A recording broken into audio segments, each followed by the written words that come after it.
Hello friends, welcome to குறிஞ்சி கதம்பம். நாம் இன்றைக்கி சேனைக்கிழங்கு ஃப்ரை எப்படி பண்ணுறதுன்னு தான் பார்க்க போகிறோம். இது சாதத்துக்கு மட்டும் இல்லை, ஈவினிங் ஸ்நாக்ஸாக கூட நம்ம சாப்பிட்லாம். ரொம்ப சூப்பராக இருக்கும்.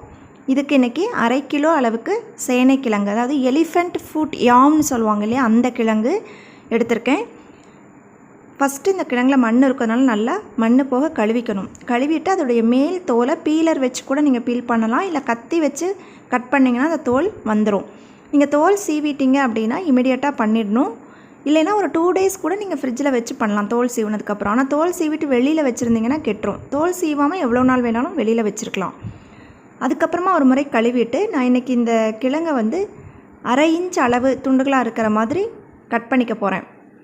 1/2 இன்ச் அதோட திக்னஸும் இருக்கணும், அதோட அகலம் எல்லாமே 1/2 இன்ச் இருக்கிற மாதிரி நம்ம கட் பண்ணிக்கலாம். நம்ம இதை ஃப்ரை பண்ண போகிறோம், குக் பண்ணிட்டு தான் ஃப்ரை பண்ண போகிறோம். ரொம்ப பெரிய துண்டுகளாக இருந்ததுன்னா வெளியில் மட்டும்தான் கிறிஸ்பியாக இருக்கும், உள்ளே கிறிஸ்பியாக இருக்காது. அதனால் ரொம்ப பெரிய துண்டுகளாக போடாமல் 1/2 இன்ச் அளவு துண்டுகளாக போட்டுக்கலாம். இந்த மாதிரி இந்த சைஸுக்கு நம்ம கட் பண்ணிக்கிறோம்.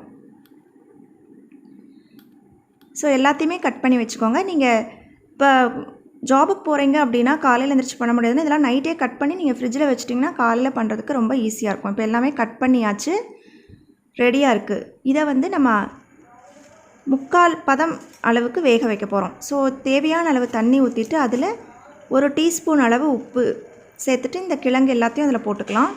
கிழங்கு மூழ்கிற அளவுக்கு தண்ணி இருந்தால் போதும். நீங்கள் அப்படியே ஓப்பன்லேயே வச்சு குக் பண்ணலாம், க்ளோஸ் பண்ண வேண்டியதில்லை. க்ளோஸ் பண்ணிங்கன்னா சம்டைம்ஸ் பொங்கி வழியும்.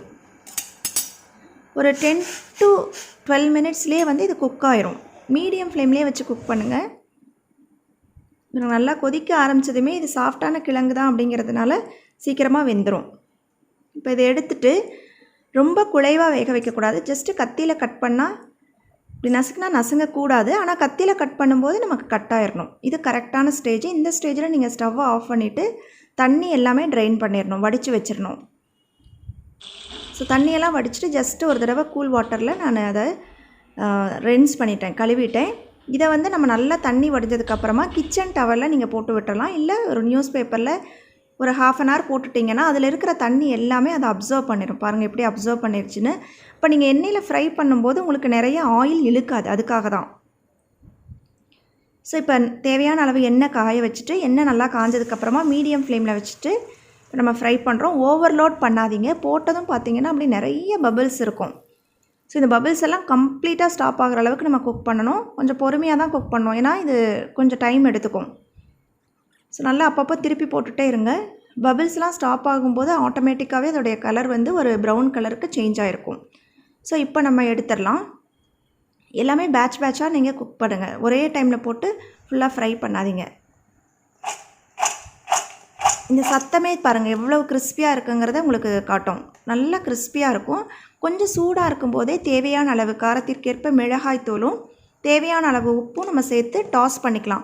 டாஸ் பண்ண தெரியாது அப்படின்னா நீங்கள் கரண்டியால் நல்லா மிக்ஸ் பண்ணிக்கோங்க. நிறையா செய்ய போகிறீங்க அப்படின்னா ஃபஸ்ட்டு கொஞ்சம் செஞ்சுட்டு சூடாக இருக்கும்போதே இதை போட்டு மிக்ஸ் பண்ணி தனியாக வச்சுருங்க. அதுக்கப்புறமா மறுபடியும் செய்யுங்க. மொத்தமாக செஞ்சிங்கன்னா ஃபஸ்ட்டு செஞ்சதெல்லாம் ஆறிடும். அப்புறம் நிறையா போடும்போது அடியில் இருக்கிற கிழங்குக்கு நமக்கு அந்த மசாலாலாம் போய் சேராது. அதனால் அப்பப்போ சூடாக இருக்கும்போதே போட்டு மிக்ஸ் பண்ணி வச்சுருங்க. நமக்கு சூப்பரான சேனைக்கிழங்கு ஃப்ரை ரெடி ஆயிடுச்சு. இது பருப்பு சாதம், இல்லை பருப்பு, பச்சை பயிறு மசியல், தட்டைப்பயிறு மசியல், கொள்ளு, இந்த மாதிரி இதுக்கு ரொம்ப சூப்பராக இருக்கும். சைட் டிஷ்ஷு நல்லாயிருக்கும். இல்லை ஈவினிங்கில் ஸ்நாக்ஸாக சாப்பிட்றது கூட ரொம்ப சூப்பராக இருக்கும். நீங்களும் இந்த ரெசிபியை ட்ரை பண்ணி பாருங்கள். ட்ரை பண்ணி பார்த்துட்டு எப்படி இருந்ததுன்னு உங்கள் ஃபீட்பேக்கை கமெண்ட்டில் சொல்லுங்கள். பிடிச்சிருந்ததுன்னா லைக் பண்ணுங்கள், ஷேர் பண்ணுங்கள். தேங்க்ஸ் ஃபார் வாட்சிங். வாழ்க வளமுடன்.